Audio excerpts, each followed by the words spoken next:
Masih syarat-syarat taharah ya. Wa syurutut taharah anil hadatsil asghar wal akbar. Syarat-syarat taharah daripada hadas kecil dan hadas besar. Ada beberapa syarat yang kemarin sudah 2 minggu kemarin kita sudah terangkan. Dan salah satunya at-tahir awal ma'u at-tahirul mutahhir ya. Betul. Islam sudah. Islam sudah. Syarat taharah Islam sudah, wa tamyiz sudah. Terus yang ke berapa itu kalau disebutkan semua? Ke-15. Yang ke-15 salah satu syarat bersuci daripada hadas kecil dan hadas besar adalah alma at-tahirul mutahhir. Air yang suci dan juga bisa mensucikan.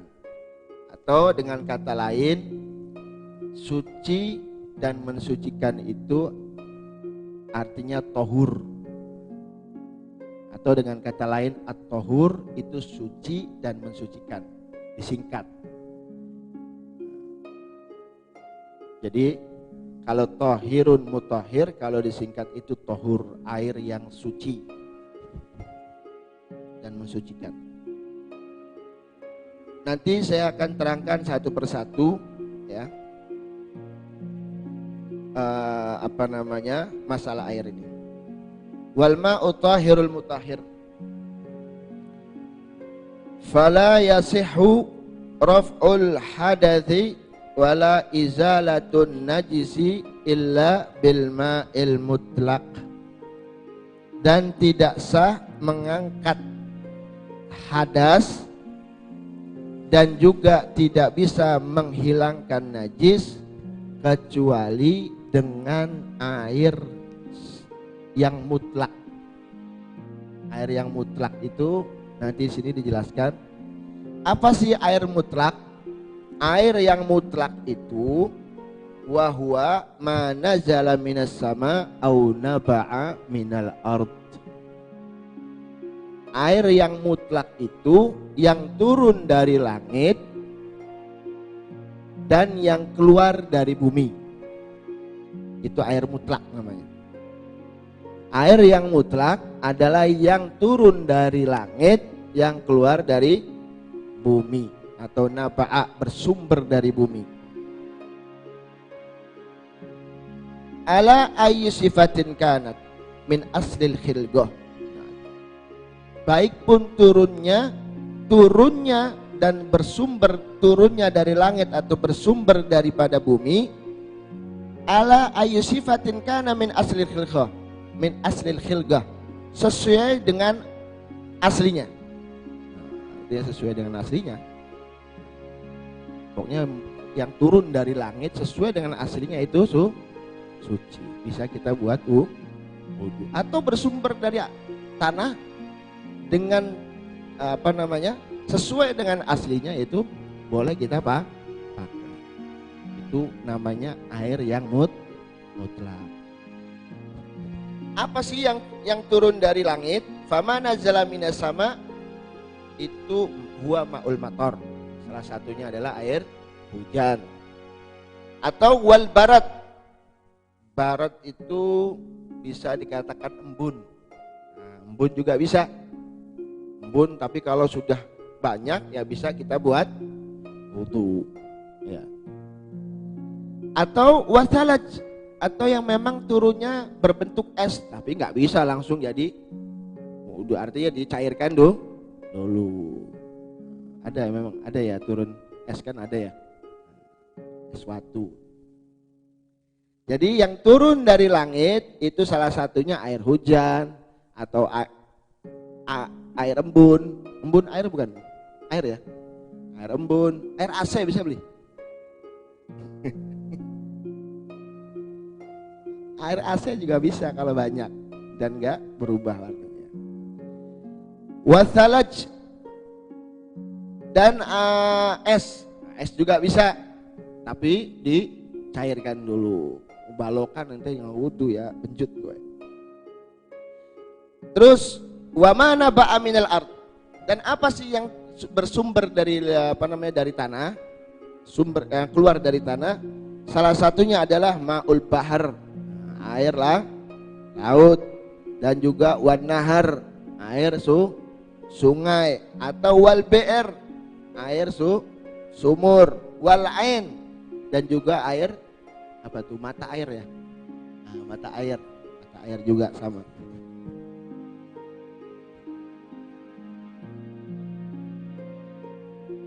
Itu salah satu nama daripada air mutlak. Nah, yang turun dari langit, yang keluar dari bumi, sudah disebutkan air mutlak. Terus wal ma'ul mutlak, saya akan terangkan. Wal ma'ul mutlak, dan adapun air mutlak. Apa sih air mutlak? Air mutlak itu huwa ma yusamma ma'an bila gaidin lazim, yang dinamakan air tanpa ikatan nama yang menetap. Tanpa ikatan nama yang menetap, bila qaidin lazim. Ambil ma yusamma ma, yang dinamakan air yang tidak diikat dengan nama yang menetap. Contohnya apa? Nah, kopi itu qaidin lazim. Jadi kopi, Sprite, Fanta, terus apa namanya, teh, itu namanya diikat dengan nama yang menetap. Paham ya? Paham boleh? Insya Allah nanti saya terangkan satu persatu. Indal alim bihalih min ahlil urfi wal lisan. Bisa dikatakan air itu tidak terikat dengan satu ikatan yang menetap. Kepada siapa yang bisa mengatakan begitu? Indal alim bihalih, orang yang bisa, yang tahu dengan keadaannya. Yang tahu ya. Sampean sing gawe kopi yakin banyak kok kopi. Min ahlil urfi. Min ahlil urfi di sini sebentar ya. Wal lisan, min ahlil urfi wal lisan, artinya ahlil urfi wal lisan di sini orang yang apa? Orang yang membuat, orang yang arif, orang yang tahu. Min ahlil uruf, ini min ahlil uruf wal lisan, orang yang tahu. Apa sih namanya itu kok?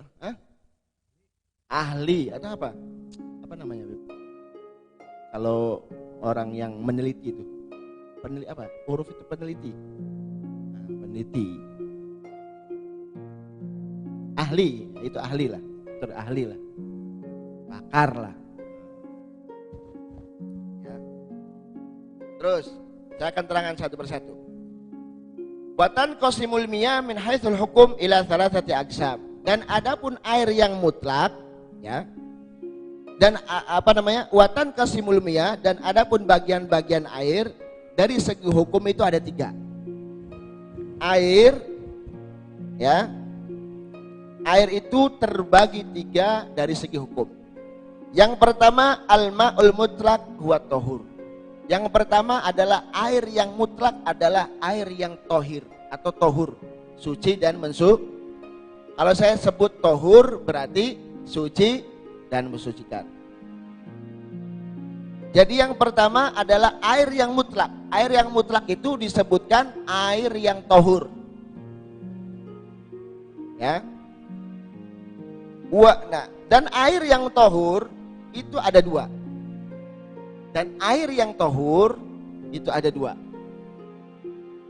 Dari segi makruh atau tidaknya. Jadi air yang tohur pun kadang makruh dipakai, kadang enggak. Bisa jadi air yang tohur itu kita pakainya makruh. Ada lagi, dalam satu keadaan lagi air itu tidak makruh. Tapi makruhnya ini untuk di badan bukan di baju. Kalau untuk cuci ya nggak apa-apa. Paham ya? Tapi kalau dipakai buat ibadah itu makruh. Contohnya air apa? Yang makruh dipakainya seperti air yang al-musyammash, air yang dijemur. Air yang dijemur atau terkena sinar matahari tapi dengan syarat-syarat tertentu. Enggak semuanya air yang kena matahari itu makruh kita pakainya.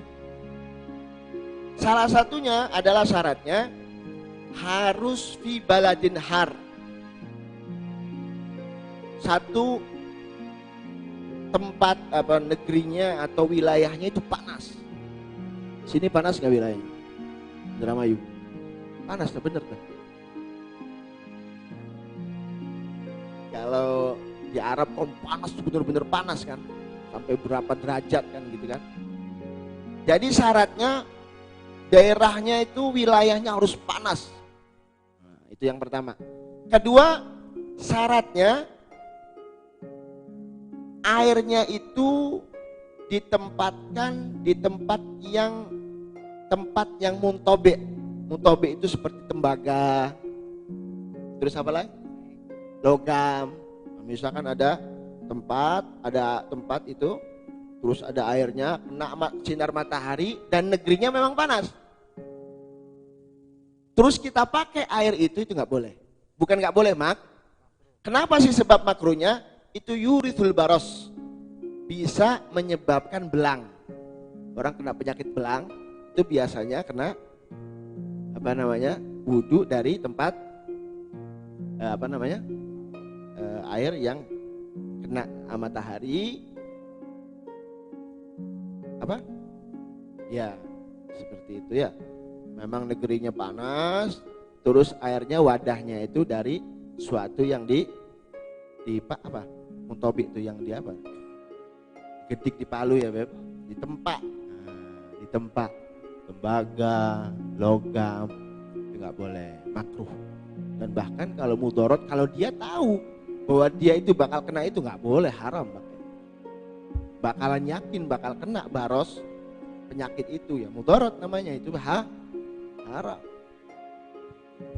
Orang punya penyakit paru-paru, dia tahu paru-paru, dia tahu rusak ininya, dia rokok ya haram namanya ya.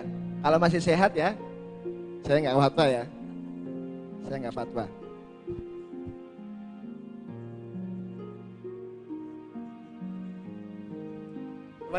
Masih ngudut berarti masih sehat. Pak wis beli ngudut berarti wis beli sehat. Enak aja. Ada khilaf, ada beda pendapat ya. Jadi karena memang kalau dia yakin bahwa dia akan membahayakan dirinya ya nggak boleh, haram. Paham ya? Dan juga yang makruh itu bukan saja yang di tempat di wadah yang ditempa, dan juga bukan di negeri yang panas, akan tetapi air yang panas, sangat panas, dan air yang sangat dingin, kalau kita wudhu itu pun makruh, sama makruh. Kenapa bisanya makruh? Karena kita wudhunya akan tidak sempurna. Wong wudhu panas kan kepriwe sih, tolop-telop kan. Walaupun nggak menyebabkan baros, nggak menyebabkan penyakit corop ya belang. Nah, corop terlalu parah, terlalu kasar ya. Jadi kalau misalkan bisa menyebabkan kita nggak sempurna wudhunya, memakai air itu, ataupun air itu baik pun air itu sangat panas, atau misalkan ya orang kena matahari kan panas, wudhunya kan gak enak. Sampean kenang matahari bega, yo panas kalau ya. Atau sangat dingin pun itu makruh. Kenapa? Bisa menyebabkan kita nggak sempurna wudhunya sudah 80%. Paham ya? Itu yang kedua. Dan juga air yang mutlak atau air yang tahur itu bisa jadi kita kena hukum makruh kalau air itu berada di tempat yang maghdub. Yang maghdub itu daerah yang memang dilaknat sama Allah. Ada satu daerah, ya, memang daerah itu dilaknat sama Allah, pernah dilaknat sama Allah. Atau maghdub itu ya dilaknat, yang Allah murka sama tempat itu. Kita ambil wurdu dari situ, itu makruh. Ya, makanya kalau kita haji itu ada namanya mujassir ya, tempat yang antara kalau nggak salah Mina, pengambilan batu itu ada tempat yang kita di situ harus disunahkan itu cepat-cepat buru-buru. Nah, karena di situ ada tempat yang maktub, dan kita ngambil batu dari situ aja nggak boleh katanya, kan situ kan ada kan tempatnya yang haji ya. Karena tempat-tempat atau daerah-daerah yang memang Allah pernah murka di situ, yang pernah dilaknat sama Allah Subhanahu wa taala, itu kita ngambil air dari tempat itu ya makruh. Paham ya? Atau di sini disebutkan lagi diyar qaum Lut, rumah-rumah yang pernah dilaknat sama Allah itu kaum Lut. Atau di mana itu? Kaum Lut itu. Kalau nggak salah di daerah apa tuh waktu lagi Prabowo ke sana tuh apa namanya? Jordan. Kalau nggak salah Jordan ya. Kalau nggak salah Jordan. Situ dia rumah-rumah kaum Lut. Itu kita makruh kita memakai air dari tempat itu. Sumur-sumurnya, wallahu alam kalau sudah ada tempat di sana, memang nggak ada penghuninya di situ. Ya, yang memang pernah dilaknat di situ nggak ada penghuninya. Maaf saya agak sedikit nggak konsen. Ini mau jemput anak pulang dari Dalwa. Terus adapun yang tidak makruh memakainya selain itu, berarti suci dan mensucikan dan tidak makruh memakainya. Selain itu, selain yang tadi saya sebutkan, berarti tidak makruh. Berarti air itu air suci dan mensucikan. Itu yang pertama. Ya. Yang kedua, bagian air yang dari segi hukum itu, yang kedua adalah air yang suci tapi tidak mensucikan, atau dengan kata lain at-tahiru ghairul mutahhir. Suci tapi tidak mensucikan. Dan air yang suci tapi tidak mensucikan ini ada dua macam. Ada tiga. Ya, ada tiga. Yang pertama adalah al-ma'ul musta'mal. Air yang musta'mal. Apa sih musta'mal? Apa? Musta'mal itu kalau bahasa Indonesianya ya sudah dipakai. Apakah air yang sudah dipakai itu semuanya kata musta'mal? Enggak. Artinya mastu'mila fi malabudda minhu. Artinya air yang pernah terpakai dengan sesuatu yang wajib padanya atau wajib darinya. Air yang pernah dipakai dari sesuatu yang wajib. Air yang pernah dipakai daripada sesuatu yang wajib. Ntar saya terangkan semua. Terus wahwa mastu'mila fi rafi hadas. Artinya air itu pernah dipakai untuk mengangkat hadas. Air yang pernah dipakai untuk mengangkat hadas atau menghilangkan najis. Air yang pernah dipakai untuk mengangkat hadas atau menghilangkan najis tapi dengan syarat. Ada syaratnya. Air yang pernah dipakai untuk mengangkat hadas ya. Yang kedua, atau pernah mengangkat atau menghilangkan najis tapi dengan syarat. Syaratnya apa? Syaratnya air itu tidak berubah. Kalau setelah mengangkat atau menghilangkan suatu yang najis, airnya tidak berubah, walam yazid waznuhu, dan airnya setelah berpisah dari setelah kita membersihkan atau mengangkat suatu yang najis dan air itu berpisah dan air itu tidak bertambah ukurannya. Kayak contoh, air ini saya bersihkan misalkan kain, ya. Setelah saya bersihkan baju atau kain atau apa ya, habis itu air itu setelah berpisah dari baju itu bertambah. Kenapa sih bertambahnya? Ya bertambahnya karena ada sesuatu yang najis. Ada benda yang najis, ada benda yang ke bawah. Dan kalau yang ke bawah itu najis, berarti air itu bukan mustakmal. Berarti air itu air mutanajis. Maaf, air mutanajis atau air najis. Sama. Paham ya? Paham? Ini masalah air yang penting ya. Masalah air yang penting. Karena kita mazhabnya Syafi'i ya harus menekuni masalah air. Karena masalah air ini yang paling ruwet di mazhab Syafi'i. Paling gampang di mazhab Maliki apalagi Hambali. Paling gampang. Kata Imamul Haddad, kalau saya nggak malu sama saya punya datuk, niscaya masalah air ini saya ambil perkataannya mazhab yang lain. Karena mazhab Syafi'i ini ketat masalah air. Karena memang dasar daripada ibadah ya air. Ya. Paham ya? Itu yang pertama, ya. Yang pertama ya. Dari pembagian air yang suci dan tidak suci tapi tidak mensucikan. Yang kedua yaitu al-ma'ul mutaghayyir bima khalatahu minat tahirat taghayyuran fahishan wa amkana sonul ma'i anhu.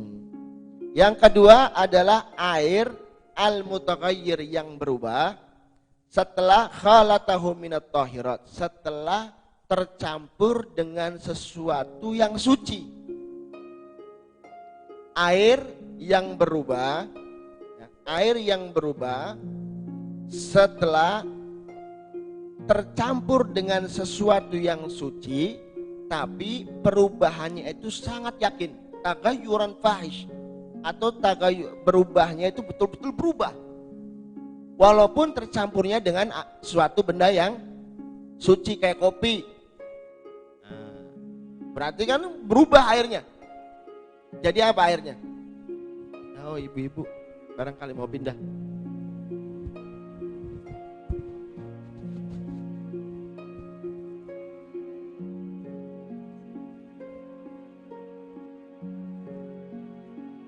Ya. Wa amkana, jadi yang kedua, air yang mustakmal itu air yang suci tapi tidak mensucikan itu. Yang pertama kan mustakmal. Yang kedua, air yang berubah setelah tercampur dengan suatu yang suci, tapi perubahannya sangat yakin atau perubahannya itu sangat terlihat atau kentara. Bahasa Jerman kentara. Wa amkana sonul ma'i anhu, dan air itu kita bisa jaga dari benda yang suci itu. Ya airnya kan kita bisa jaga dari kopi. Ya kan bisa kita pisah antara kopi sama air. Tapi memang karena kita mau bikin kopi ya kita tuangkan kopinya. Wa amkana sonul ma, artinya tidak kesusahan untuk memisahkan antara air dan benda yang suci itu. Paham ya?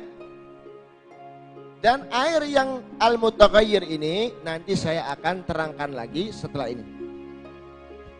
Terus yang ketiga, air yang suci tapi tidak mensucikan. Yang ketiga adalah air al-mutanajjis, air yang terkena najis. Air yang terkena najis itu ada beberapa bagian, ada beberapa keadaan. Nanti saya akan terangkan satu persatu. Ingetin. Ya. Terus sekarang kita kembali lagi ke matan. Kembali ke matan. Fa idza taghayyara ta'mul ma'i aw launuhu, apabila berubah rasanya air atau launuhu, atau air warnanya, aw rihuhu, atau baunya, Taghayyuran fahishan, perubahan yang sangat apa? Kentara. Apa? Keciri, kedeleng, kelihatan, tak mencorok, jelas atau yakin. Kalau di sini kita artikan yakin ya fahish. Taghayyuran fahishan bi mukhalatati syai'in, dengan tercampurnya dengan sesuatu yang suci. Yastagnil ma'u anhu, yang mana air itu bisa kita pisahkan dengan benda yang suci itu. Contohnya seperti apa? Kalau di sini dicontohkan seperti kaza'faron, seperti za'faron. Bisa nggak kita misahkan antara air sama za'faron? Bisa. Ya kecuali kita kepengen naro. Kita kira-kira bisa nggak misahkan antara kopi dengan air? Ya bisa. Apalagi za'faron. Paham ya? Seperti za'faron atau wal usnan. Di sini usnan itu nama pohon yang tumbuhnya di pasir. Biasanya pasir sama tumbuh-tumbuhan itu biasanya buat nyuci tangan, buat sabun. Apa itu namanya? Apakan gini apa? Ada pohon tanduran, pohonan ya, apa namanya, dedaunan yang nggak ada buahnya, daunan nggak ada bunganya, nggak ada buahnya. Biasanya daunan itu tumbuhnya di rommel, ya rommel itu ya pasir. Biasanya untuk kalau orang dulu ya mungkin buat sabun, buat ngilangin bau, ya Allah alam ya. Atau bisa dikiaskan di sini apa? Seperti apa? Ya bisa lah, orang sini kan bisa kadang kalau ngilangin bau itu kan bisa pakai jeruk atau tanduran pelem, daun pelem, kan bisa ya? Atau apa? Nah itulah, bisa kita kiaskan seperti itu. Kan bisa kita pisahkan antara air dengan daun itu atau dengan pohon itu. Paham ya? Wal jis, yang kedua adalah al jis, seperti za'faron, usnan dan jis. Jis itu ma yubna bihi, yang yubna bihi. Kalau bahasa kita orang dulu nggak ada semen ya. Kalau kita bahasanya semen, jis itu semen. Jisin itu orang sekarangnya ya semen. Orang dulu ya bukan semen. Mayub nabihi, yang dibangun di atasnya. Apa? Nah, mungkin bukan, kapur beda lagi. Ya semen lah. Wan nurah. Nah, di sini nurah itu cat. Cat. Bisa nggak kita pisahkan antara cat sama itu? Bisa. Ya. Terus wal kuhul. Kuhul itu apa? Buat celak. Sibak. Celak itu sibak. Ya, kuhul itu sibak atau celak itu sibak. Bagaimana? Lam tajuzis taharatu bihi. Lam tujzi at-taharatu bihi. Kalau air itu tercampur dengan sesuatu yang saya sebutkan tadi, za'faron, usnan, jisun, nauratun, kuhlun, kalau berubah dengan yang tadi, yang bisa air itu kita pisahkan dengan yang saya sebutkan tadi, ya, dan air itu tercampur dengan yang saya sebutkan, perubahan, lalu berubah air itu dengan perubahan yang sangat, maka kita tidak boleh memakai air itu. Paham? Artinya air itu walaupun suci tapi tidak mensucikan. Paham? Insya Allah. Terus, jadi air apa namanya? Artinya tadi, annahu la tasihut taharatu illa bil ma'il mutlaq idza taghayyar. Artinya kita tidak boleh memakai air yang mutlak tadi kalau air yang mutlak tadi berubah dengan perubahan yang sangat, yang kentara, yang terlihat, dengan tercampur dengan sesuatu yang suci tapi perubahannya itu kentara. dan yang mencampuri air itu, yang tercampur dengan air itu sesuatu yang air itu bisa kita pisahkan, bisa kita jaga jangan sampai terkena benda-benda yang tadi yang saya sebutkan. Paham nggak? Insya Allah. Jadi syarat yang pertama adalah airnya harus berubah, yang sangat berubah, kelihatan berubahnya. Ya, syarat yang pertama. Sekiranya bisa mengangkat atau merubah nama air itu. Dari awalnya air itu mutlak, air itu suci, begitu kena kopi, kena za'faron, kena apa lagi? Atau cat, atau kena semen, air itu berubah. Setelah air itu berubah, otomatis mengangkat nama air mutlak itu. Ya kan? Jelas kan? Nah, gini aja pelang apa gini. Kita harus cerit-cerit kan.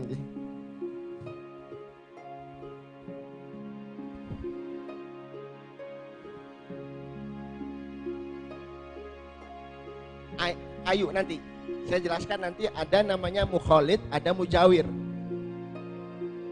Air itu kadang tercampur dengan suatu yang suci yang namanya mukhalid. Artinya mukhalid itu wa amkana sonul ma, yang bisa kita pisahkan darinya. Ada lagi yang mujawir, nanti saya terangkan. Dengan kayu apa ya?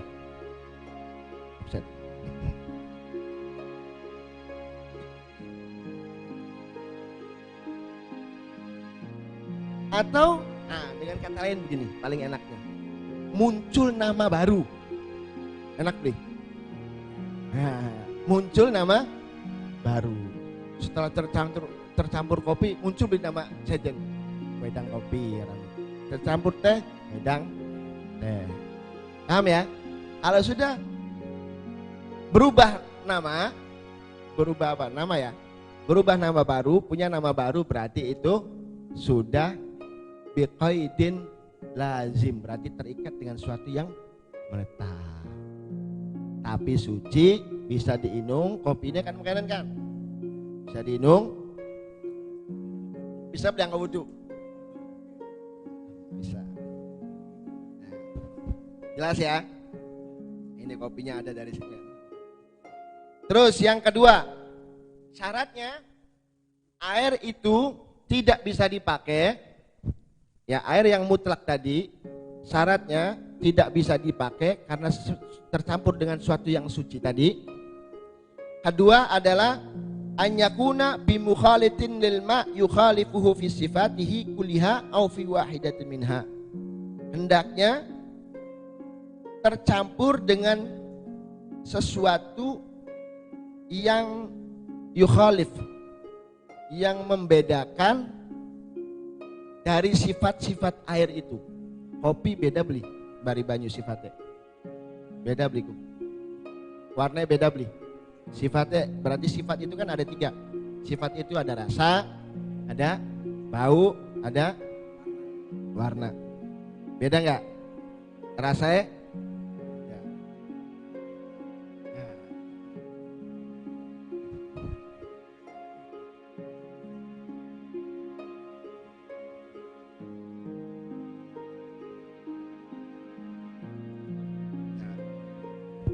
Apa sih artinya mukhalid? Yang mencampur, mukhalid. Ini sedikit saya. Artinya mukhalid itu, atau bisa dikatakan tadi kan muncul nama baru. Kedua, tidak kita bisa bedakan mana air mana kopi, bisa beli bedakan. Jadi siji arane banyu atau banyu larut, atau air campur bari asem, campur bari apa maning, jagung bari arane jangan asem. Bisa nggak kita pakai? Nggak bisa, karena nama baru, dan kita nggak bisa bedakan mana air mana ini. Ya jangan asem arane, paham? Lebih enaknya begitu. Terus yang ketiga, syaratnya anyakuna taghayyur bitahirin.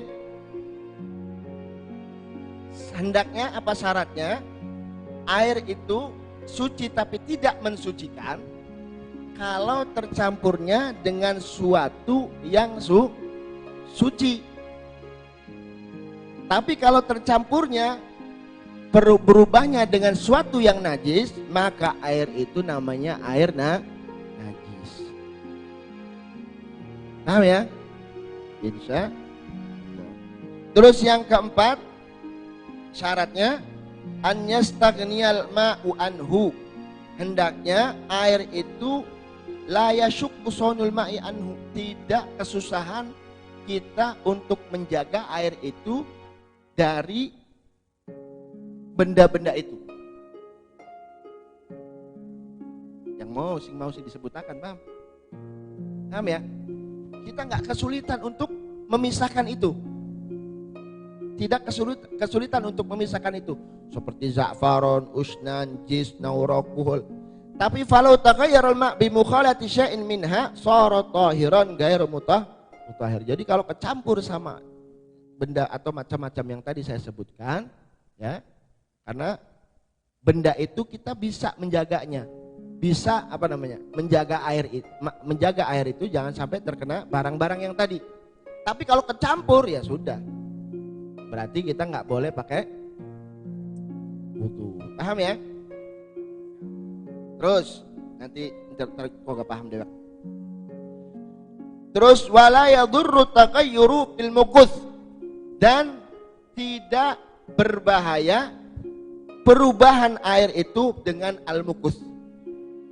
Bil mukus itu dengan lamanya air menangnya banyu. Jadi lama air itu diam, tidak kepake. Air kalau nggak dipakai kan lama-lama keruh beli. Sok air kalau nggak dipakai lama-lama keruh. Nah kalau memang berubahnya karena memang nggak dipakai-pakai, ya, air ada berubah nggak dipakai-pakai, karena berubahnya karena nggak dipakai, itu tidak membahayakan air itu. Artinya tidak membahayakan sifat-sifat air itu dan kita boleh memakainya. Paham lih?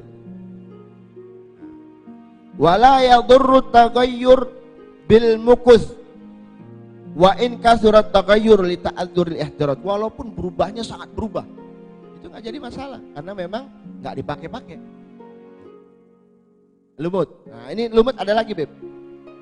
Terus yang kedua, wat turab, dan juga wala yadurru taghayyur bit turab, dan tidak membahayakan air itu kalau berubahnya karena turab, debu. Debu. Dengan debu. Di sini disebutkan debu ya. Ya di sini debu. Pasir sih kita bisa ya. Pasir kan bisa sama air kadang. Kalau debu kan nyampur. Larut, ladu ya. Butek.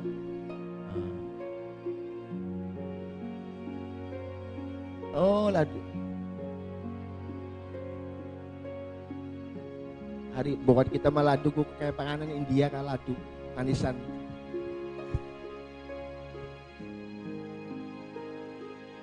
Ladu ya namanya.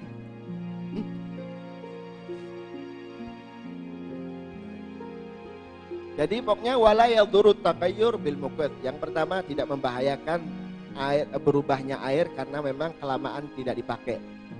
Kedua karena debu. Walaupun debunya misalkan kena mustakmal, debunya pernah dipakai untuk debunya pernah dipakai untuk tayamum. Nah, kata Imam Romli nggak apa-apa. Walaupun debunya setelah dipakai buat tayamum. Tapi kalau kata Imam Ibn Hajar, tapi kalau misalkan terkena pernah debu itu pernah dipakai buat tayamum, ya, yaitu katanya nggak boleh. Tapi al-muhim, al-mu'tamad itu nggak apa-apa, ya, nggak apa-apa. Walaupun debunya itu sepira debu ya kan nggak.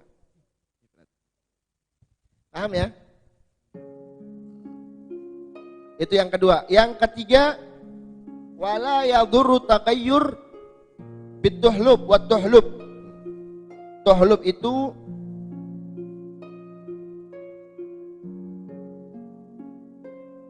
apa namanya? Apa tadi? Duhlub itu lumut. Astagfirullahaladzim.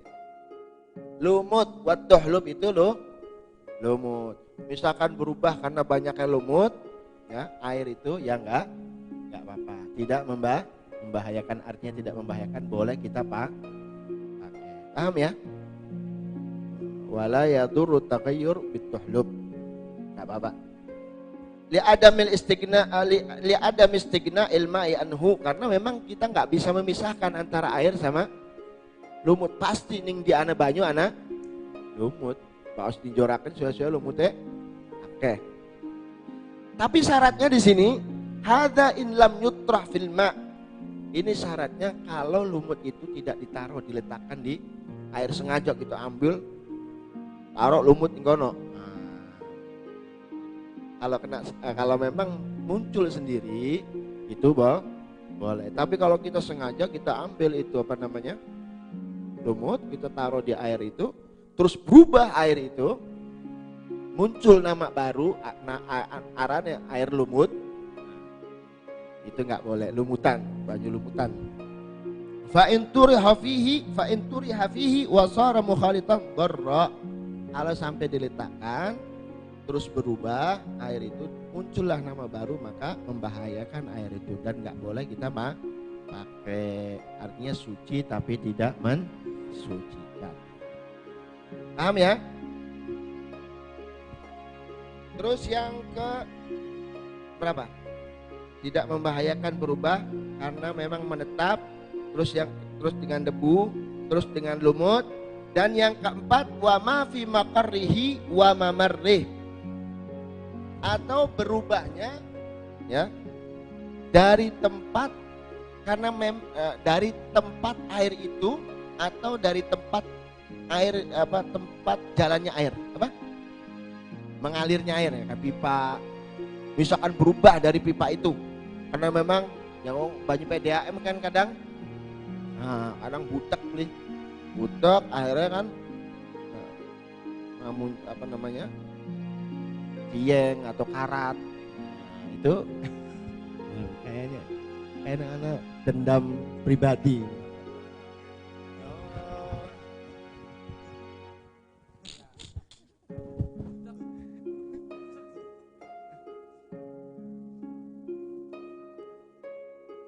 Wal murad bima fil maqar wal mamar makana khalqiyan fil ard. Nah, artinya yang dinamakan tempat menetapnya air atau berjalannya air, tempat jalannya banyu, itu maksudnya kalau khalqi itu memang dari sananya. Apa khalqi itu? Dari sononya. Kayak misalkan tempat ya PDAM juga tahu dari sananya ya. Karena memang karena nggak mungkin air itu kalau mau dimasukkan ke rumah-rumah kecuali dengan pipa sama. Kalau memang tempat jalannya banyu kayak pipa terus berubah, tieng, karat, itu tidak membahayakan air tersebut. Paham ya? Atau masnu'an fiha yushbil khalqi, atau bikinan manusia tapi menyerupai aslinya. Kalau ini kan tadi khalqi itu aslinya seperti apa? Kayak pegunungan atau apa ya? Bukan, tempat jalan di banyu. Irigasi atau apa gitu lah. Irigasi kali atau bikinan manusia yang menyerupai aslinya. Ya artinya kayak pipa mungkin ya. Nah, memang nggak mungkin masuk ke rumah-rumah tanpa ada pipa. Paham ya?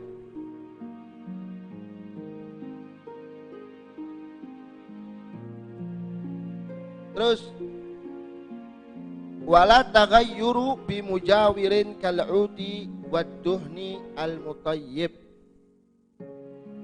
Wala taghayyur bi mujawirin kal'udi al-mutayyib wad-duhni al-mutayyib. Dan tidak membahayakan kalau berubahnya dengan suatu yang mujawir. pertanyaan tadi. Seperti apa? Mujawir nanti saya terangkan di mujawir. Seperti apa? Seperti ud, kayu. Berubahnya kena kayu atau buat duhun. Duhun al-mutayyib itu apa ya? Hah? Ya, di sini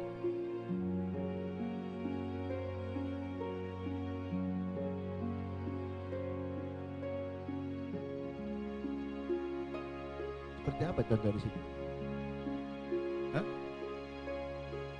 Al-ud kayu, al-mutayyib apa wad-duhunil mutayyib.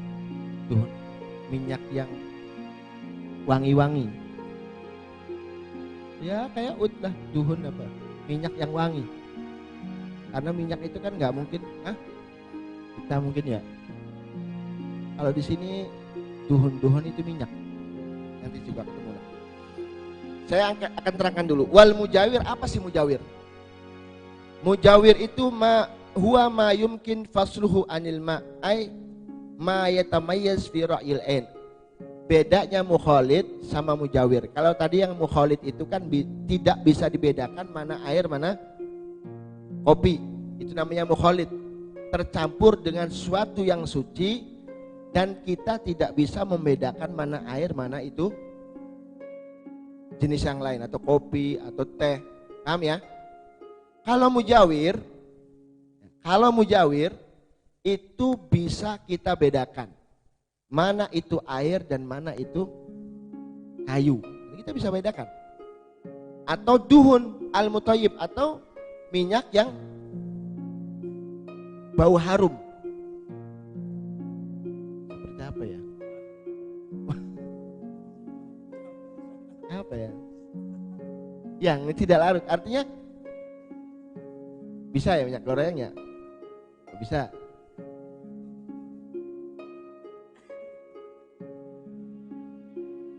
Tidak bisa bisa dibedakan. Kalau mukhalid itu tidak bisa dibedakan mana itu air, mana itu kopi. Larut namanya. Kalau ini tidak larut. Iya. Minyak atau minyak apapun lah. Nah, minyak apapun karena air sama air, minyak sama air itu nggak bisa tercampur dan kita bisa membedakan mana itu minyak, mana itu air.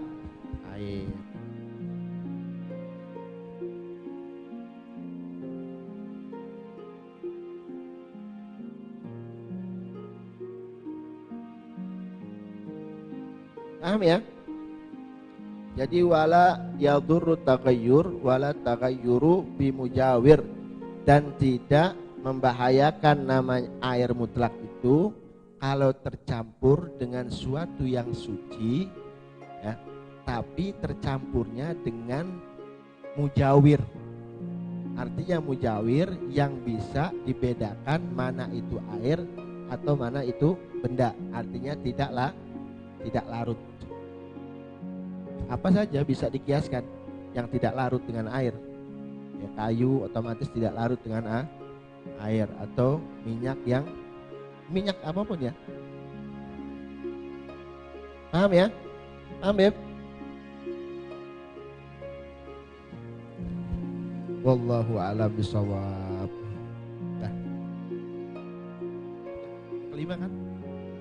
Nanti kan beda lagi pembahasannya. Yang terakhir apa pembahasannya?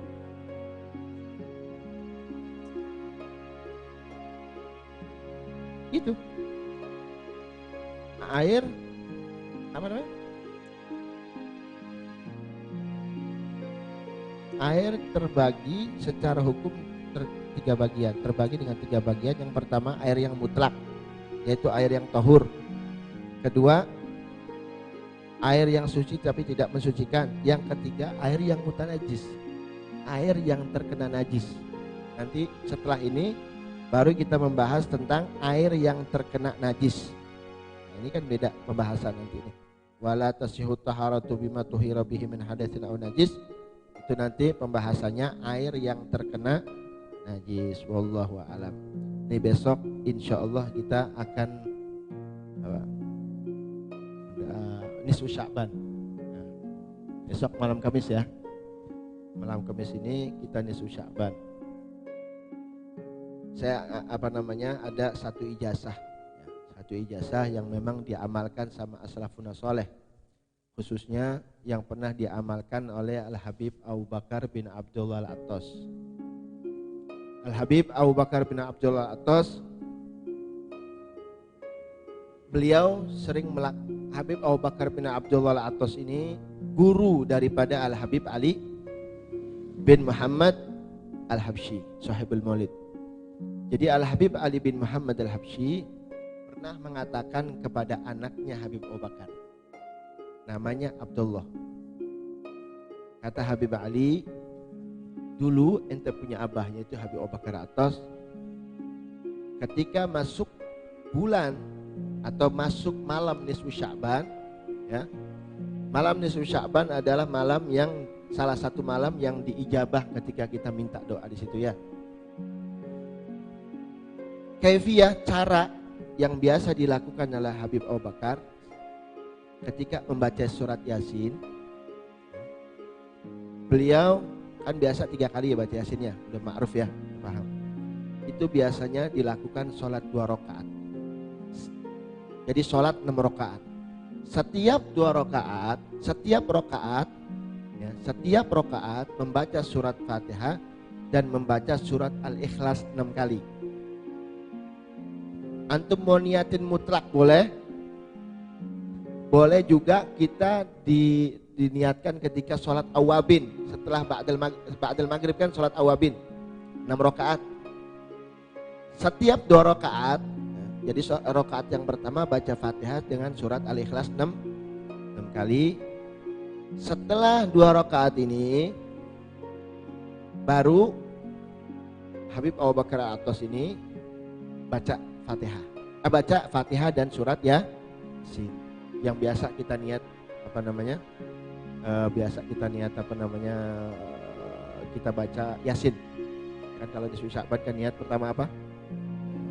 Panjang umur, terus rezeki, tolak bala rezeki, terus yang ketiga husnul khatimah, jadi ampun ya tuh. Pokoknya setelah sholat 2 rakaat yang tadi bacaannya, baru baca Yasin, lalu baca doanya ya. Ini lakukan luar biasa ini fadilah. Habib, setiap rakaat baca surat Fatihah dan membaca surat Al-Ikhlas 6 kali. Setelah selesai 2 rakaat baru baca Yasin dengan niat yang biasa, yang ma'ruf lah. Ya, ini kan satu Yasin kan. Habis itu baca doa nisfu Sya'ban kan. Habis itu sholat lagi 2 rakaat. Kayak tadi. Ya, ini lakukan. Insya Allah mudah-mudahan. Sholat lagi. Habis itu baca Yasin dengan niat yang kedua, lalu membaca doa nisfu Sya'ban. Dan yang ketiga begitu juga sama. Sholat ya, terus setelah sholat selesai baca Fatihah atau terus baca Yasin dengan niat yang ketiga. Habis itu baca doa nisfu Sya'ban. Terus setelah selesai ini Habib Abu Bakar Al-Attas biasanya beliau menggaris. Ini digaris adanya di kitab Tadhkirun Nas ini. Jarang orang tahu garis ini. Beliau atau di kertas atau di mana aja, atau ya garis lah gitu. Habis itu digambar, ini makam Nabi Hud, pokoknya asal garis aja. Misalnya makam Nabi Adam, makam Nabi Hud, makam Nabi Nuh, makam semua Nabi, sampai makamnya Rasul Sallallahu Alaihi Wasallam. Garis. Setelah itu makamnya sahabat. Pokoknya asal digambar di ini aja. Ya. Ini saya ijazahkan seperti ini. Habis itu habis makam sahabat, makam para aulia kayak di Tarim, Zambal, ingat-ingat oh ini Fakih Mugaddam ini semua. Habis itu kamu ucapkan salam semua kepada para anbiya dan para sahabat dan para aulia ini. Sama saja kamu menziarahi mereka. Biasanya adat Tarim atau adat Habib Abu Bakar Al-Atos, karena Habib Abu Bakar Al-Atos itu di Huraidah, beliau gambar, beliau garis tengah. Lalu itu nama makam Nabi Adam, digambarkan, diimaji, visualkan. Baru ucapkan salam kepada mereka. Assalamualaikum ya Adam, assalamualaikum ya Nuh, assalamualaikum ya Syekh, assalamualaikum ya Hud, assalamualaikum ayuhan Nabi wa rahmatullahi wabarakatuh, terakhir kepada Rasulullah SAW. Habis itu Al-Fatihah, terus assalamualaikum sahabat-sahabat kamu sebutkan, tawasul semuanya. Dan ini yang dilakukan oleh Habib Abdullah bin Husain bin Thahir juga. Habib Abdullah bin Husain bin Thahir, karena jauh beliau dari Masileh, dari tempatnya Habib Abdullah bin Husain bin Thahir, kalau mau ziarah ke Fakih Mugaddam, kemana saja. Antum ini kalau misalkan susah-susah mau ziarah ke Habib Husain luar Batang, Habib Abdullah bin Muhsin Atos Bogor, kamu gambar.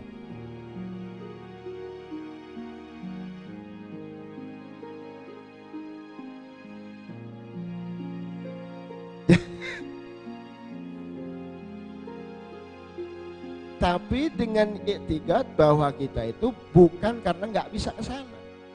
Kalau misalkan Gunung Jati, kalau misalkan kita nggak bisa, itu yang dilakukan oleh Habib Abdullah bin Husain bin Thahir dan yang dilakukan oleh Habib Abu Bakar bin Abdul Atos, gurunya Habib Ali bin Muhammad Al-Habsyi. Habis itu baca Fatihah, yang baca Ratibul Fatihah. Kalau bahasa kita, kalau bahasa yang Ratibul Fatihah. Al-Fatihah, anallah yataqabbalu du'a wassalam, misalkan wa anallah yarham ila arwah walidina, terus tawasul. Habis itu terus minta sama Allah, anallah yahfazuna, mudah-mudahan Allah jaga ini Indonesia, jaga kita punya keluarga, jaga punya kita punya negeri, kita punya, terus Fatihah yang banyak, kita niatkan semua yang lama, terus sampai Fatihah.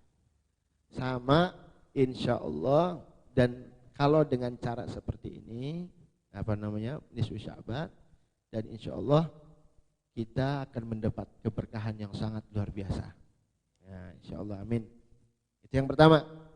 Kedua, Habib Salim Syatiri sering mengatakan, kalau di malam bukan bulan Rajab, kan orang kan ramenya bulan Rajab ya, inna hadzal rizquna malahu min nafad, nulis itu ya, inna hadzal rizquna malahu min nafad.